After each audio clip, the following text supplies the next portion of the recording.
Salam sejahtera di dalam kasih Tuhan kita Yesus Kristus. Indah sekali kita boleh kembali bersekutu pada kesempatan yang baik ini. Bapak Ibu yang Tuhan Yesus kasihi, saya baca kisah mengenai seorang ahli misi dari yang namanya organisasi Global Mission, namanya Paul Bothwick. Dia berjumpa dengan seorang anak muda yang bernama Peter. Peter ini dijumpai di salah satu gerai McDonald di Inggris. Dan ketika dia tahu bahwa Peter ini sebenarnya lulusan Harvard University S2, master dari Harvard, jadi dia panggil untuk bicara dan ngobrol. Kamu ini loh, lulusannya Harvard University. Kamu ini loh, S2. Kok kamu bekerja di McDonald? Lalu Peter bilang, saya memang lagi kesulitan cari kerjaan. Sekarang kerjaan yang ada kerja di McDonald. Tapi saya mensyukuri. Karena di McDonald ini saya jumpa banyak orang. Ternyata di dalam gerai McDonald ini ada orang dari Pakistan, ada orang dari Timur Tengah, ada teman juga dari Asia, ada teman dari mana-mana. Dan di dalam tim saya ini agamanya macam-macam. Ada agama Kristen dan yang lain-lain mewakili agama-agama yang ada di dunia. Inilah kesempatan buat saya untuk saya bisa jadi berkat bagi mereka. Inilah kesempatan saya untuk mereka bisa melihat terang Allah di dalam kehidupan saya. Saya tahu bahwa saya lulusan daripada Harvard University, master degree lagi. Tapi kalau Tuhan sedang bawa saya ada di dalam situasi kesempatan ini, nomor satu saya mau syukuri. Karena Tuhan pasti punya maksud buat saya. Bapak Ibu yang Tuhan Yesus kasihi, kalau kita melihat kehidupan Peter anak muda ini lulusan Harvard University, kita melihat bagaimana dia tidak merasa hancur. Dia tidak merasa tenggelam di dalam hidup. Dia tidak merasa gagal dalam hidup. Tapi ada satu yang dia miliki. Belajar melihat segala situasi dari sudut yang positif. Inilah yang juga Allah inginkan di dalam hidup saudara dan saya. Bahwa kita selalu punya pergumulan. Siapa di dunia ini tidak punya pergumulan? Siapa di dunia ini tidak punya masalah? Siapa di dunia ini tidak mengalami tantangan hidup? Saya yakin setiap kita punya tantangan sendiri-sendiri. Betul Bapak Ibu? Kita punya pergumulan hidup sendiri-sendiri. Tetapi satu yang Tuhan mau, yaitu adalah saudara menjadi seorang pemenang. Bahwa di dalam segala yang saudara alami di dalam hidup ini, saudara hidup dan menjadi seorang pemenang. Hari ini saya ingin membawa kita melihat di dalam kehidupan kita masing-masing, bahwa Tuhan mau bawa kita menang. Tema saya adalah total victory. Kemenangan secara total. Apa yang Alkitab ajarkan kepada kita mengenai menang. Apa yang Alkitab ajarkan, kunci apa, prinsip hidup apa yang harus saudara dan saya pegang supaya kita hidup berkemenangan di atas muka bumi ini. Karena di dalam dunia ini ada faktor-faktor, ada bagian-bagian hidup, ada orang-orang tertentu, ada roh-roh yang menginginkan saudara dan saya hidup itu dikalahkan. Nah, kita mau belajar bagaimana kita hidup berkemenangan. Nomor satu Bapak Ibu, kuncinya adalah strong relationship with God. Memiliki satu hubungan yang kuat dengan Allah. Ini tidak bisa kita lari. Manusia diciptakan Allah itu untuk hidup bergantung kepada Allah. Oleh sebab itu di dalam hidup saudara dan saya, kita harus belajar untuk hidup bergantung kepada Dia. membangun satu hubungan yang kuat dengan Allah. Menurut saudara, setan tahu tidak? Kalau saudara tidak punya hubungan yang kuat dengan Allah, setan kira-kira tahu apa enggak ya? Tetangga boleh enggak tahu. Orang tua, mertua boleh tidak tahu. Mungkin juga pasangan hidup kita tidak tahu apakah kita punya hubungan yang kuat dengan Allah atau tidak. Tapi saya beritahu, selain Tuhan itu tahu, setan juga tahu. Setan tahu apakah saudara berdoa atau tidak. Setan tahu saudara baca Alkitab atau tidak. Setan tahu saudara itu hidup dalam firman atau tidak. Nah, siapa setan? Musuh kita. Jadi musuh itu melihat kita itu seperti barang yang ditaruh di X-ray kalau di airport. Kelihatan dengan jelas segala sesuatunya. Apa yang ada di isi koper itu kalau dimasukkan X-ray di airport ketahuan. Ada kabel ketahuan. Saudara masukin uang segebok 50 juta ketahuan. Nggak ketahuan. Ada pisau di dalam, ketahuan. Ada narkoba, jangan tanya. Airport di kota kita ini, pengamanannya itu sangat luar biasa. Sangat luar biasa. Jadi kalau kita melihat, setan tahu Bapak Ibu, bahwa kekuatan kita sampai di mana. Saya ingin bawa saudara melihat di dalam kisah para rasul untuk memahami bahwa setan tahu seberapa kuat hubungan kita dengan Allah. Kisah Rasul pasal 19 ayat 13. Juga beberapa tukang jampi Yahudi yang berjalan keliling di negeri itu mencoba menyebut nama Tuhan Yesus atas mereka yang kerasukan roh jahat dengan berseru, "Aku menyumpahi kamu demi nama Yesus yang diberitakan oleh Paulus." Kalau boleh saya baca lebih ayatnya. Mereka yang melakukan hal itu ialah 7 orang anak dari seorang imam kepala Yahudi yang bernama Skewa. Tetapi roh jahat itu menjawab, "Yesus aku kenal dan Paulus aku ketahui. Tetapi kamu, siapakah kamu?" Dan orang yang dirasuk roh jahat itu menerpa mereka, menggagahi mereka semua dan mengalahkannya sehingga mereka lari dari rumah orang itu dengan telanjang dan luka-luka. Saudara, mereka itu mau ikut-ikut Paulus ngusir setan.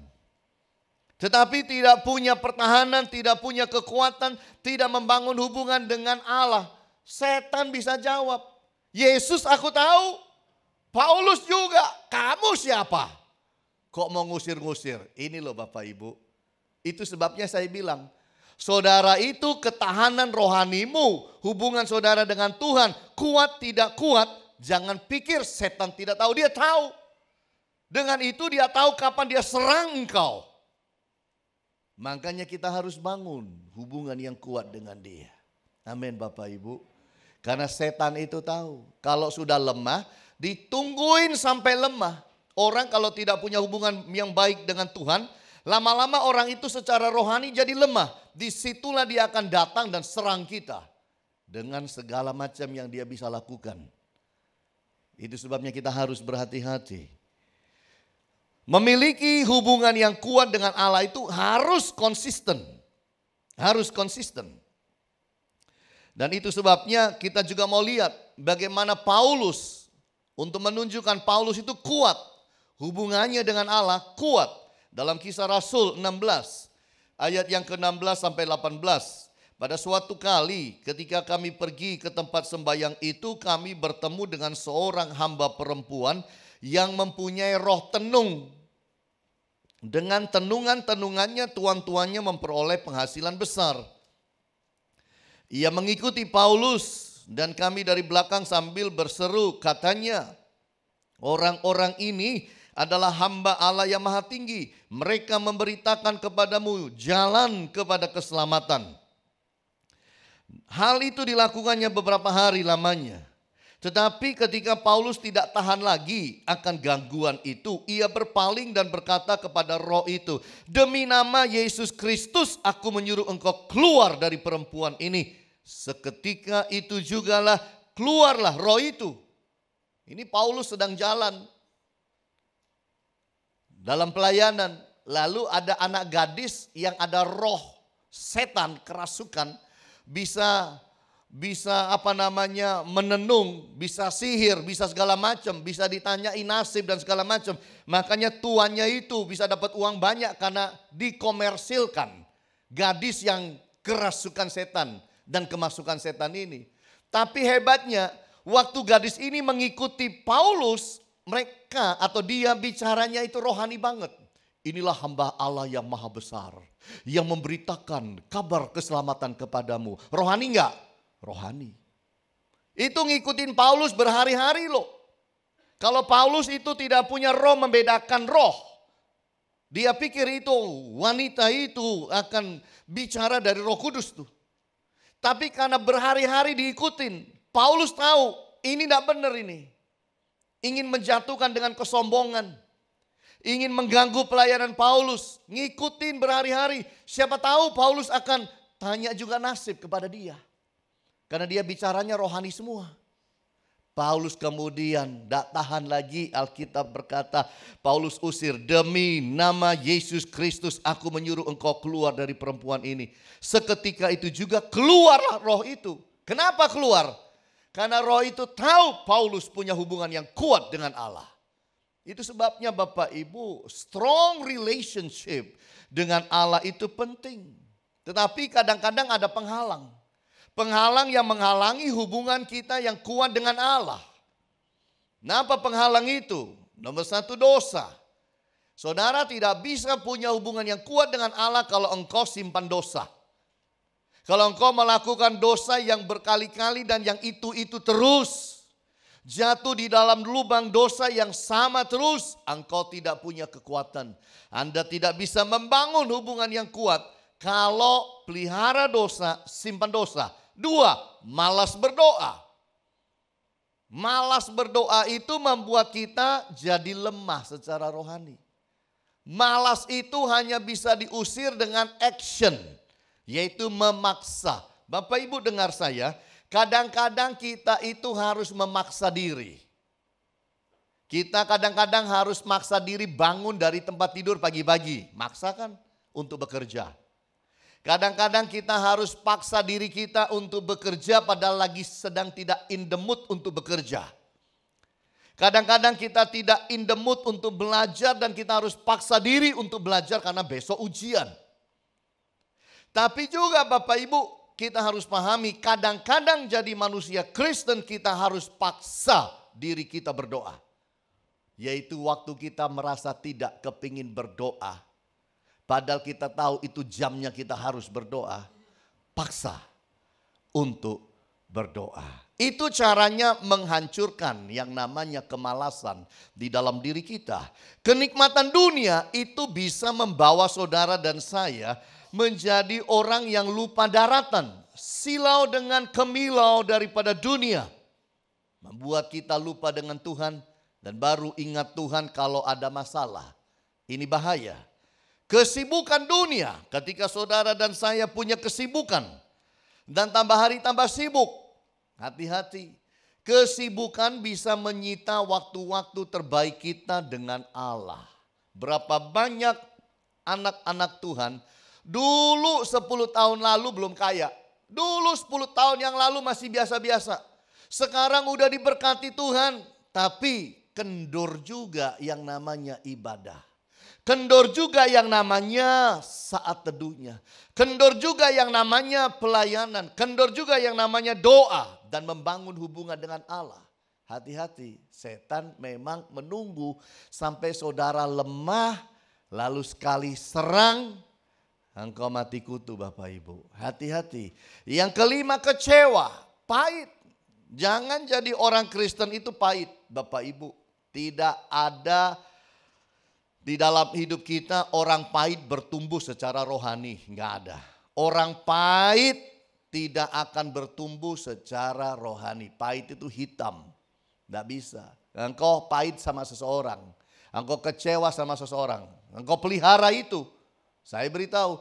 Itu akan membuat saudara mengalami satu blok pertahanan saudara untuk bisa naik di hadapan Tuhan dalam hadirat Allah itu hilang. Dia akan ngeblok saudara. Jadi tidak bisa berdoa. Jadi tidak bisa baca Alkitab. Jadi tidak bisa rohani. Hati-hati. Jangan pelihara kecewa Bapak Ibu. Nggak ada gunanya. Jangan pelihara kepahitan. Itu nanti kalau nggak kuat. Kalau masih kuat mending. Cuma marah-marah, emosi. Wah. Kalau sudah nggak kuat dia hantam badan saudara. Dia hantam organ saudara. Nah, engkau sakit.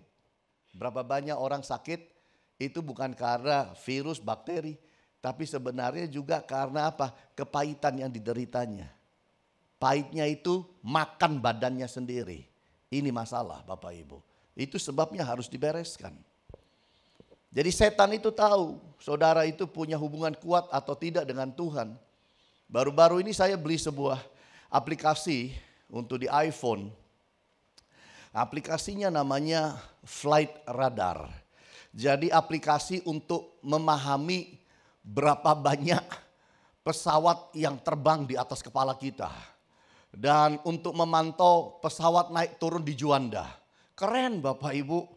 Ya bayar-bayar dikit tapi ya keren. Bisa tahu saudara. Itu ternyata saudara kita nggak paham ya. Yang datang di Juanda itu ratusan pesawat. Ya itu pesawat-pesawat pada jalan saudara. Tinggal disentuh di layar. Tol begitu. Keluar itu pesawat apa? Jenisnya. Garuda tipe apa?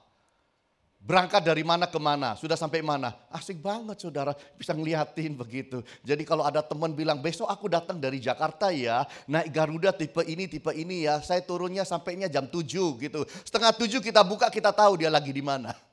Di atas laut di mana kita tahu. Bahkan kita bisa lihat pilot itu ngeliatin apa di depan. Itu bisa dipencet keluar saudara. Oh keren abis saudara. Pesawat naik turun kita bisa tahu siapakah kita, orang awam. Tapi ini hanya menggambarkan sesuatu. Setan itu tahu segala sesuatu mengenai kita. Hidup saudara naik turunnya tahu semua. Apa saja dia tahu. Kelihatannya kayak begitu. Oh banyak pesawatnya. Tiap jenis pesawat dia tahu semua. Tiap jenis kita dia tahu. Itu sebabnya kita harus bangun hidup kita. Sungguh-sungguh di hadapan Tuhan. Membangun relationship yang kuat. Supaya kalau setan datang serang kita, kita punya pertahanan. Efesus pasal 6. Semua senjata harus kita pakai untuk menghadapi semuanya itu. Nah yang kedua kita lihat bersama-sama. Bahwa total victory itu kuncinya adalah juga financially square. Kalau mau mengalami kemenangan total, saudara harus secara keuangan itu lurus. Square, lurus, kenceng. Ini baru di dalam hidup saudara dan saya, kita bisa lihat berkat Allah. Penyertaan Tuhan yang luar biasa. Nah, bagaimana sikap kita terhadap uang? Itu juga menunjukkan kerohanian saudara dan saya. Di dalam 2 Timotius, di dalam 1 Timotius 6 ayat 9 dan 10. Tetapi mereka yang ingin kaya terjatuh ke dalam pencobaan, ke dalam jerat dan ke dalam berbagai-bagai nafsu yang hampa dan yang mencelakakan, yang menenggelamkan manusia ke dalam keruntuhan dan kebinasaan. Karena akar segala kejahatan ialah apa Bapak Ibu? Cinta uang. Bukan uangnya ya, cintanya. Cinta uang. Sebab oleh memburu uanglah beberapa orang telah menyimpang dari iman. Dan menyiksa dirinya dengan berbagai-bagai duka. Setan tahu saudara dan saya butuh uang. Setan tahu bahwa banyak aktivitas hidup kita itu melibatkan uang. Dan setan tahu kita bekerja cari uang. Tapi kadang-kadang dia serang kita dengan keinginan-keinginan dan membawa kita kepada nafsu yang salah. Sehingga kita itu lupa daratan, kejar uang, lalu menghalalkan segala macam cara di dalam hidup. Hati-hati. Hati-hati di dalam hal ini. Karena setan bisa tembak kita dari pintu keuangan Bapak Ibu. Untuk menghancurkan kita. Ini yang kita harus pahami. Dalam 2 Timotius 3 ayat 2. Manusia akan mencintai dirinya sendiri dan menjadi hamba uang. Mereka akan membual dan menyombongkan diri. Mereka akan menjadi pemfitnah. Mereka akan berontak terhadap orang tua. Dan tidak tahu berterima kasih. Tidak mempedulikan agama. Garis bawahi. Mereka akan menjadi hamba uang. Tidak lagi jadi hamba Tuhan. Kita semua adalah hambanya Allah. Jangan berubah status dan posisi menjadi hambanya uang. Ini yang kita harus hati-hati di dalam kehidupan kita Bapak Ibu. Karena setan bisa tembak dari satu ini. Tidak ada masalah apa-apa. Tapi setan itu terus godain, harus dapat uang. Gini gak apa-apa, begitu gak apa-apa. Begitu masuk kena masalah. Begitu masuk terjerat habis-habisan. Ini loh Bapak Ibu. Lalu kemudian kita korbankan iman kita dan hubungan kita dengan Allah. Kita harus hati-hati. Financially square, lurus secara keuangan juga bicara cari uang itu secara halal. Harus cari uang dalam cara yang baik dan benar. Di dalam Mazmur 37 ayat 1 dan 2. Lalu ayat 21. Dari Daud, jangan marah karena orang yang berbuat jahat. Jangan iri hati kepada orang yang berbuat curang. Kaya tapi curang. Supaya kaya dia curang. Sebab mereka segera lisut seperti rumput dan layu seperti tumbuh-tumbuhan hijau. Ayat 21, orang fasik meminjam dan tidak membayar kembali. Tetapi orang benar adalah pengasih dan pemurah. Di sini kita melihat Bapak Ibu, dosa bisa masuk dari urusan uang. Kerohanian bisa hancur karena uang. Jangan sampai kita tertembak oleh hal yang seperti ini. Kita tidak mau nipu orang kan supaya kaya. Cia orang. Saudara cia orang itu teriak sama Tuhan, itu didengar. Tidak peduli agamanya apa. Tapi kalau saudara cia orang itu teriak pada Tuhan. Apapun agamanya, engkau kena Bapak Ibu. Hati-hati di dalam hal ini. Makanya jadi Kristen lurus-lurus aja dalam hal keuangan. Ini yang baik. Tuhan sanggup memberkati kita Bapak Ibu. Tuhan sanggup. Bertanggung jawablah dengan berkat keuangan yang Allah berikan. Bertanggung jawab. Kalau Tuhan di dalam Lukas 19 ayat 23 dikatakan, jika demikian mengapa uangku tidak kau berikan kepada orang yang menjalankan uang? Maka sekembaliku aku dapat mengambilnya serta bunganya. Ini cerita mengenai orang yang diberikan 10 orang yang diberikan 10 mina. Satu orang dapat 1. Tapi orang yang pertama ini dia bisa kembangkan dari 1 mina jadi 10. Ada orang bisa kembangkan dari 1 mina jadi 5. Tapi ada orang yang ketiga ini tidak dikembangkan. Yang satu ini, 1 mina ini dibungkus sapu tangan. Tunggu sampai tuannya pulang lalu dikembalikan. Nih loh Tuhan, 1 mina Tuhan punya aku kembalikan. Engkau itu adalah orang yang kejam. Menuntut begitu banyak. Wah Tuhan marah, makanya bilang kenapa engkau kalau tidak mau jalankan, kenapa tidak berikan pada orang lain. Dengan ini sebenarnya kita belajar dari perumpamaan ini, yaitu adalah kita bertanggung jawab dengan berkat keuangan. Kita kembangkan dengan baik apa yang Allah berikan kepada kita. Financially square juga berbicara mengenai kesetiaan kita di dalam persepuluhan. Banyak orang pro dan kontra mengenai perpuluhan. Tapi saya berkata, I believe in tithing. Saya pribadi percaya perpuluhan. Karena saya tahu firman itu luar biasa. Tuhan berkata, ujilah aku. Kalau aku tidak buka tingkap-tingkap langit dan memberkati engkau sampai berkelimpahan. Itu suatu ayat yang indah. Jangan dibuang ayat itu. Sesuatu yang luar biasa. Kenapa orang susah membayar perpuluhan? Karena yang 10% itu dilihat terus. Harusnya matanya lihat tangan yang satunya yang pegang 90%. Jadi kalau ngasih 10% itu ke depan, lihatnya ke belakang. Baru bisa rela. Kalau 10%-nya dipegang dan dilihat, nggak rela nanti saudara. Kalau kecil rela, kalau besar sudah mulai nggak rela. Tapi supaya bisa memberikan 10%, lihatlah yang di belakang 90. Tuhan kau berikan pegang 10, engkau pegang yang 90. Percaya akan ayat ini. Saya bacakan ayatnya Maleakhi 3 ayat 10 sampai 12.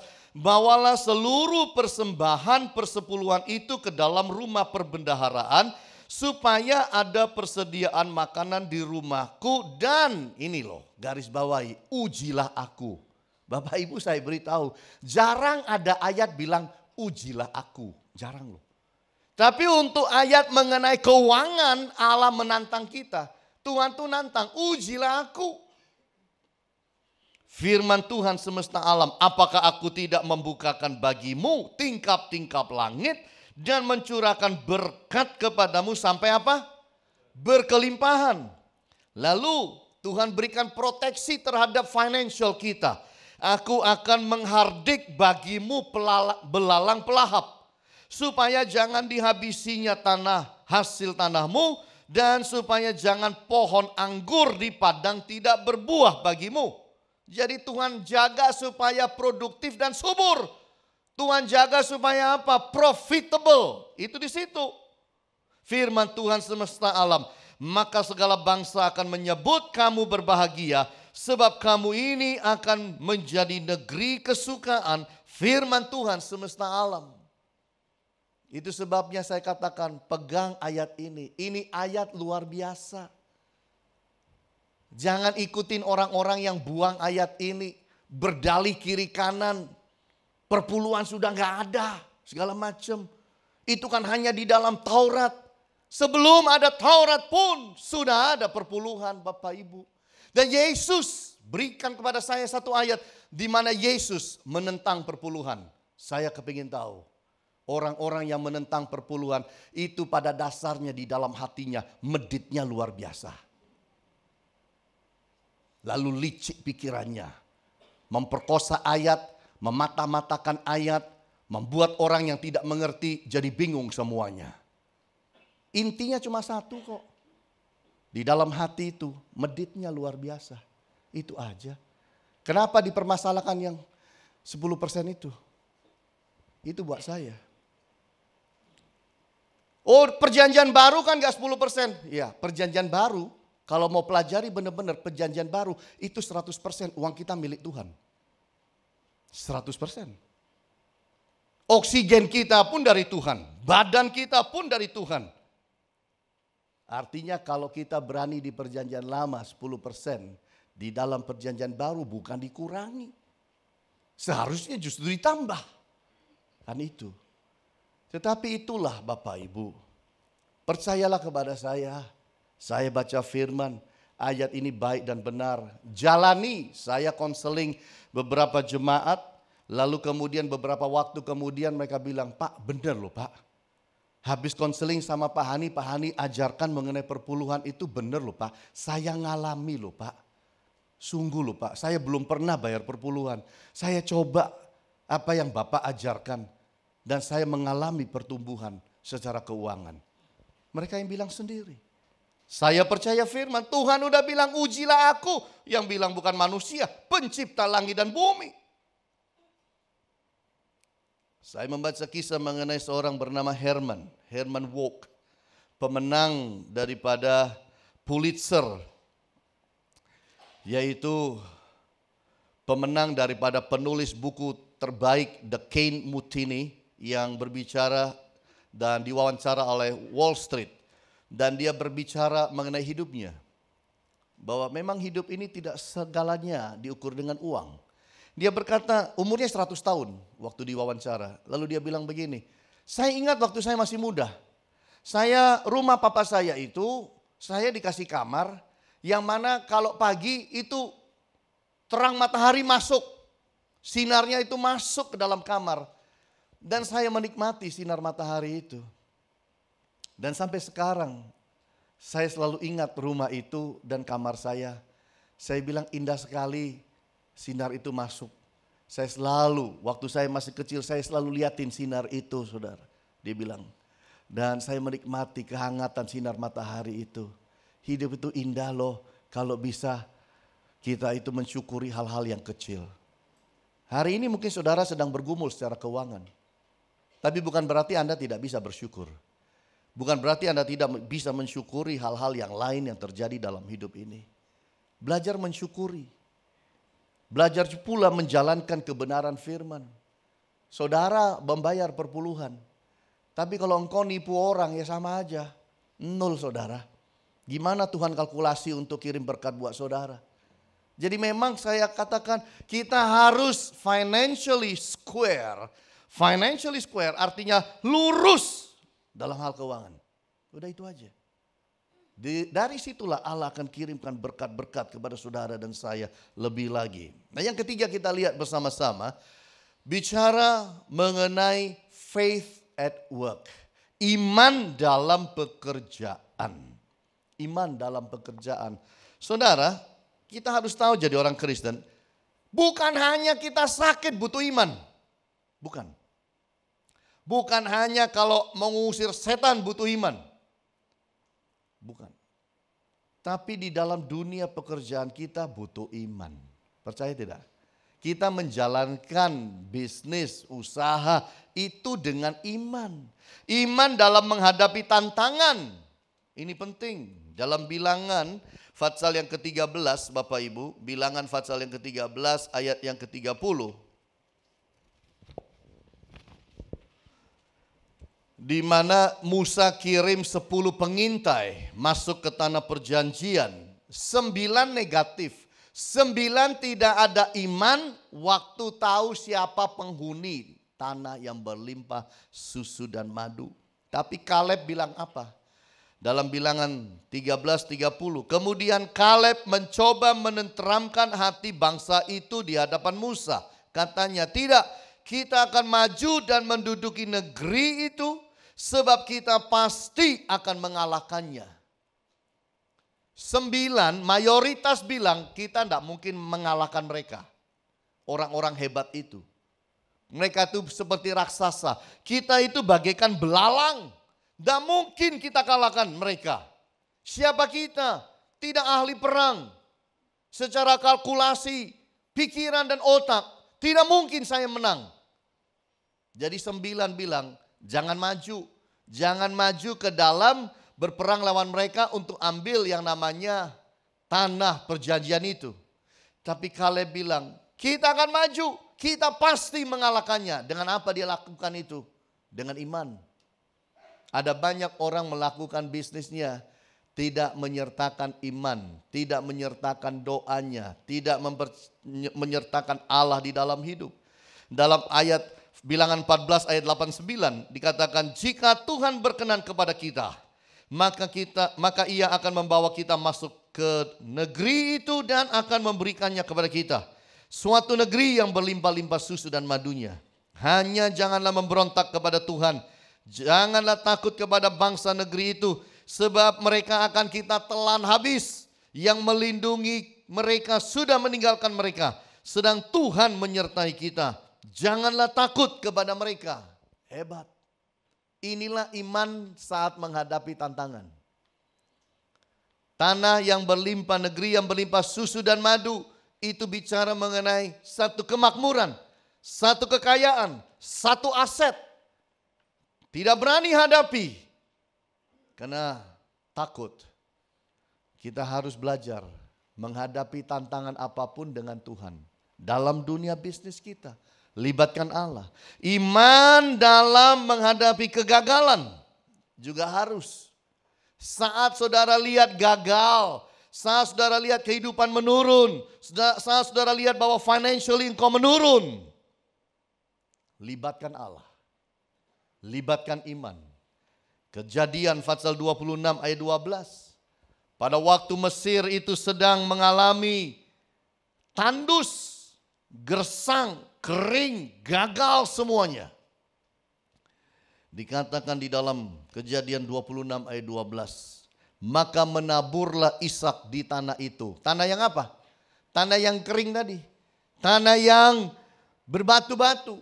Tanah yang gagal. Tanah yang gersang. Di tanah yang seperti itu dia tanam. Orang Mesir bilang apa? Kamu loh buang-buang benih. Ngapain tanam di tanah yang seperti itu? Mana hidup? Kalkulasi lagi. Tapi dilakukan. Maka menaburlah Ishak di tanah itu, dan dalam tahun itu juga ia mendapat hasil berapa banyak saudara? 100 kali lipat, sebab ia diberkati Tuhan. Amin Bapak Ibu. Ini kuncinya, sebab ia diberkati Allah. Menghadapi tanah yang gagal dia tabur, karena dia diberkati, tanah itu nurut, harus berbuah dan menghasilkan. Hebat gak? Dulu saya ketemu pengusaha di Bali, Denpasar. Saya naik mobilnya, ini cerita lama. Saya naik mobilnya, waktu belum jadi hamba Tuhan, artinya belum punya gereja, HFC belum ada. Saya naik mobilnya, BMW, saya dituju kalau nggak salah. Wah keren, naik di dalam itu kayak di dalam ruang tamu, begitu saudara. Nggak dengar tuh mobil-mobil di luar bunyi rame itu, nggak dengar semua, tenang.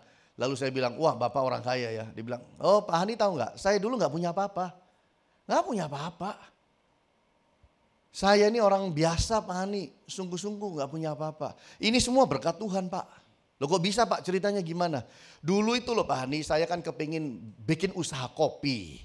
Lalu saya cari tanah, kepingin bikin usaha kopi, home industry. Lah cari tanah kan mahal di Bali Pak Hani. Ada temen nawari tanah kuburan. Ini tanah bekas kuburan. Sudah nggak dipakai buat kuburan, ya ini ada. Ya saya beli. Semua teman saya bilang, goblok. Ngapain beli tanah kuburan bikin usaha? Siapa di antara pengusaha di sini yang mau beli tanah kuburan untuk usaha? Tolong angkat tangan Pak, Bu. Jadi waktu dia beli dan transaksi tanah kuburan, itu teman-temannya pada membodoh-bodohin dia. Kemudian dia bangun home industrinya, bikin kopi. Ternyata kopinya tidak dijual di Indonesia. Kopinya itu lebih laku di luar negeri Bapak Ibu. Lebih laku di Arab, di Amerika, di Jepang. Loh laku. Tambah hari tambah besar. Dia perbesar. Jadi pabrik kopi. Temennya lihat, wah hebat ya. Teman-temannya bilang, kamu kok bisa? Itu kan tanah kuburan. Tuhan kan yang memberkati saya, bukan tanah. Temannya bilang, nek ada tanah kuburan, aku yang mau katanya. Bukan masalah tanahnya Bapak Ibu, tapi masalah dia diberkati oleh Allah. Amin Bapak Ibu. Ini yang paling penting. Iman di dalam menghadapi kemustahilan. Yesus menjawab, katamu jika engkau dapat, tidak ada yang mustahil bagi orang yang percaya. Ini, pegang ini. Tuhan sudah berikan firman itu kepada kita. Tidak ada yang mustahil bagi orang yang percaya. Saya ketemu seorang businessman. Dia itu pengusaha ikan. Jadi dia itu punya pabrik ikan. Kirimnya itu ke Jepang. Dan sudah hubungan sama Jepang. Di Jepang itu perusahaan ikan yang beli ikannya dia itu perusahaan besar. Konglomerasi. Sudah bertahun-tahun ambil barang sama dia. Jumlahnya besar-besar. Ratusan ton ikan. Terus tiap bulan. Satu kali waktu sudah disiapin semua untuk dikirim. Sana beritahu, jangan kirim, kami batal beli. Waktu terjadi krisis. Mereka batal membeli. Sedangkan semua ikan-ikan ini sudah difile dengan ukuran untuk perusahaan tersebut. Artinya tidak bisa dijual kepada perusahaan lain. Ini masalahnya. Jadi saudara ketika dibatalkan itu bingung. Wong ada QC-nya, quality control-nya itu ada. Semua sudah oke seperti biasa-biasanya. Kok bisa bilang ini kualitasnya menurun? Dari mana ceritanya? Bahkan yang sudah dikirim pun akan dikembalikan. Wah, papa dan anak bingung, di depan komputer bingung. Ini barang ratusan ton. Harusnya segera kirim, gak kirim. Anaknya bingung, stres tingkat tinggi. Bapaknya bilang, "Nak, ayo doa sama papa." Di depan komputer bapaknya doa. Serahkan situasi masalah ini kepada Tuhan. Serahkan semuanya kepada Tuhan. Selesai berdoa. Amin. 3 hari kemudian ada email masuk. Email itu masuk dan berkata gini, "Saya cari barang spesifikasinya seperti ini. Spesifikasinya persis sempurna seperti stok yang ada. Ratusan ton." Dan orangnya bilang begini, ini dari Malaysia. Dan orangnya tidak pernah beli sebelumnya. Orangnya bilang begini, "Berapapun kamu punya, tak ambil semua." Lalu disebut harganya. Harganya berapa? Disebut harganya. Dia bilang, "Kami tidak nawar. Yang penting cepat dikirim." Jadi saudara, itu diaturkan saudara. Minta LC, dapat semua. Barang kirim. Ludes, gudang bersih. Anaknya lihat di komputer, nangis. Karena Tuhan menyertai dengan sangat luar biasa. Amin Bapak Ibu. Tuhan kita sanggup buat mujizat bagi orang yang percaya kepadanya. Dia saksikan kepada saya bilang luar biasa Tuhan kita itu.